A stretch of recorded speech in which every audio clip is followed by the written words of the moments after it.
Mais genre, il paraît que j'ai abandonné les hommes. Vous êtes venu me chauffer que je ne fais pas de vidéos sur la sexualité des hommes. Bon, c'est pas grave. Aujourd'hui là, je vais m'asseoir sur votre cas, n'est-ce pas? Bon, je vais vous partager 5 astuces pour avoir une sexualité satisfaisante pour vous, messieurs. Les messieurs là, vous êtes fâchés. Vous êtes fâchés, vous avez dit que vous avez abandonné, que je parle jamais de vous, que c'est très girly, et que je gna gna gna. Ok. Sorry. Aujourd'hui, je vais m'occuper de vous, non? Voilà.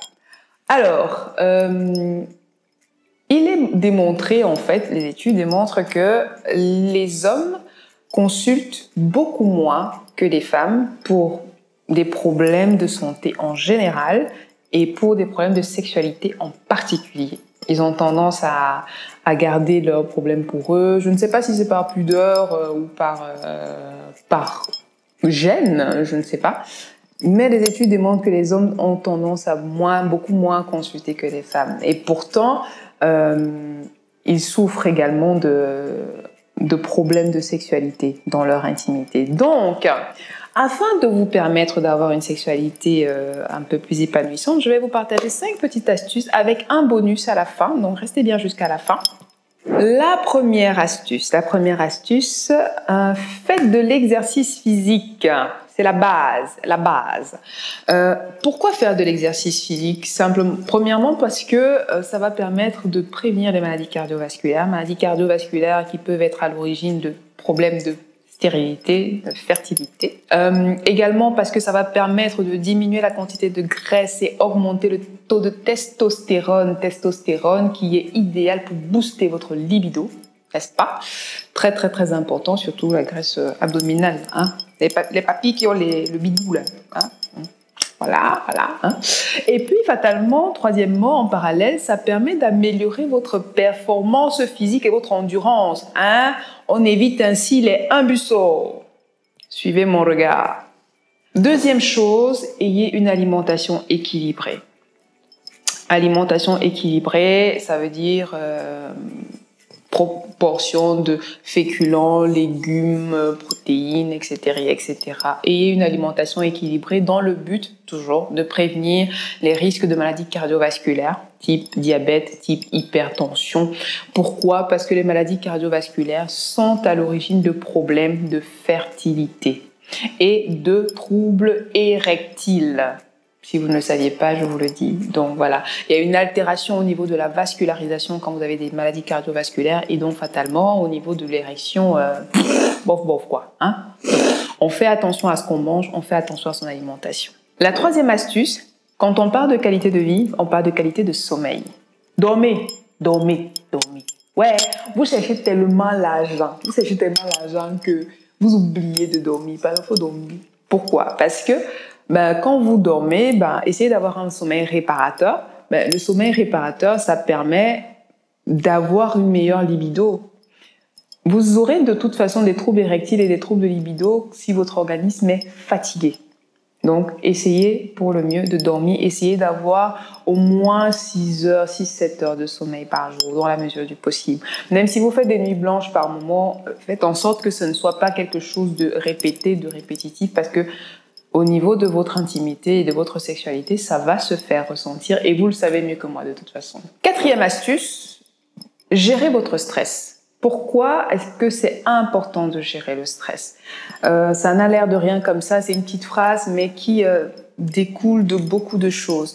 On gère le stress, pourquoi? Parce que le stress engendre des poussées d'adrénaline, des poussées d'adrénaline qui vont favoriser une vasoconstriction qui va réduire l'afflux de sang au niveau de la verge, ce qui va provoquer des troubles de l'érection. Voilà. Donc, on fait attention à son état de stress, à son état psychologique. Prenez le temps de sortir, sortez entre amis, voyez des personnes qui vous font du bien, qui vous galvanisent, qui vous permettent de vous sentir mieux dans votre tête, dans votre esprit. Faites des choses qui vous font du bien, allez vous balader, allez faire du surf. Ceux qui aiment le surf, là, je sais pas, de la randonnée, des choses qui vous font du bien et qui vous permettent de vous déconnecter un peu du stress quotidien. C'est important, c'est très important. La cinquième chose à faire, c'est prendre soin de sa santé.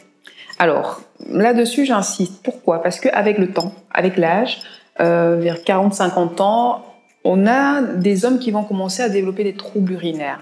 Quand on parle de développer des troubles urinaires, ça veut dire que quand ils font pipi, déjà ils vont commencer à faire pipi un peu plus souvent, le jet urinaire sera moins important, la quantité d'urine éliminée sera moins importante. Des signes comme ça veulent peut-être signer le début d'une augmentation de la taille de la prostate, ce qu'on appelle une hypertrophie entre guillemets bénigne de la prostate. En général, ces troubles urinaires peuvent s'accompagner de troubles de l'érection en fonction de la gravité de l'augmentation de la taille de la prostate et voilà des répercussions. Donc, il faut savoir qu'un problème de prostate peut avoir des répercussions au niveau de votre sexualité et donc par ricochet au niveau de votre libido, entre guillemets. Donc, prenez le temps de consulter.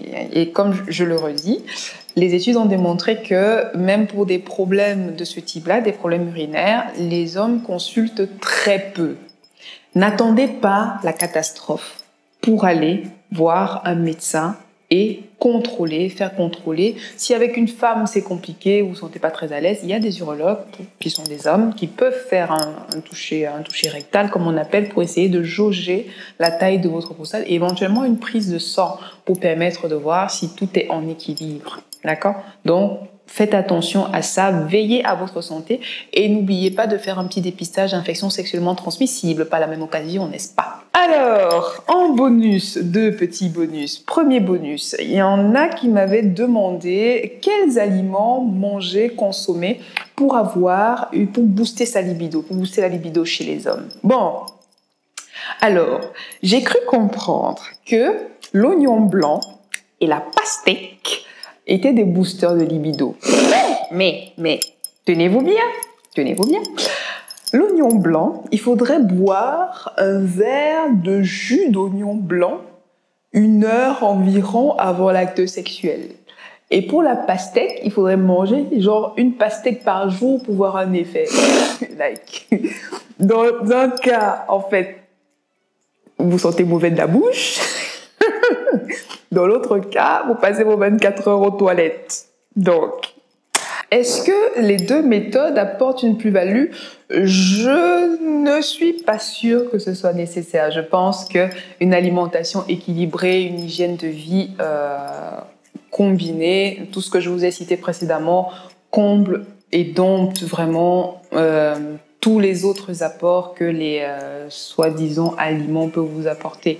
Il y a d'autres aliments qui peuvent soi-disant être peut-être un peu booster, je sais pas moi. On parlait de quoi là? Du gingembre, du bitacola. Sans grande conviction, il n'y a pas d'études claires qui ont été faites à ce sujet, mais ma foi, si ça vous fait du bien, pourquoi pas? Et le dernier bonus, messieurs, faites attention à votre hygiène. Il n'y a pas longtemps, j'ai fait une vidéo sur les démangeaisons de l'entrejambe pour les femmes. Mais sachez que ça concerne aussi les hommes. Souvent, vous allez voir des messieurs qui font du sport, ils transpirent et puis ils traînent avec la transpiration.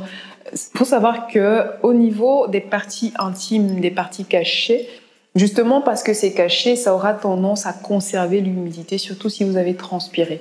Si en plus vous avez des poils pubiens, ça garde davantage l'humidité et ça conserve les odeurs. Donc vous êtes susceptible de développer des mycoses, des champignons au niveau des plis inguinaux et au niveau carrément de l'entrejambe, vraiment au milieu, en dessous des testicules, etc.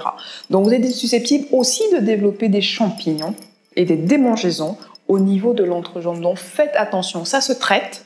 Vous pouvez aller voir votre médecin traitant pour ça. Ça se traite, mais faites attention à votre hygiène. Il n'y a aucune femme qui a envie d'avoir un partenaire qui ne sent pas bon, qui n'est pas propre.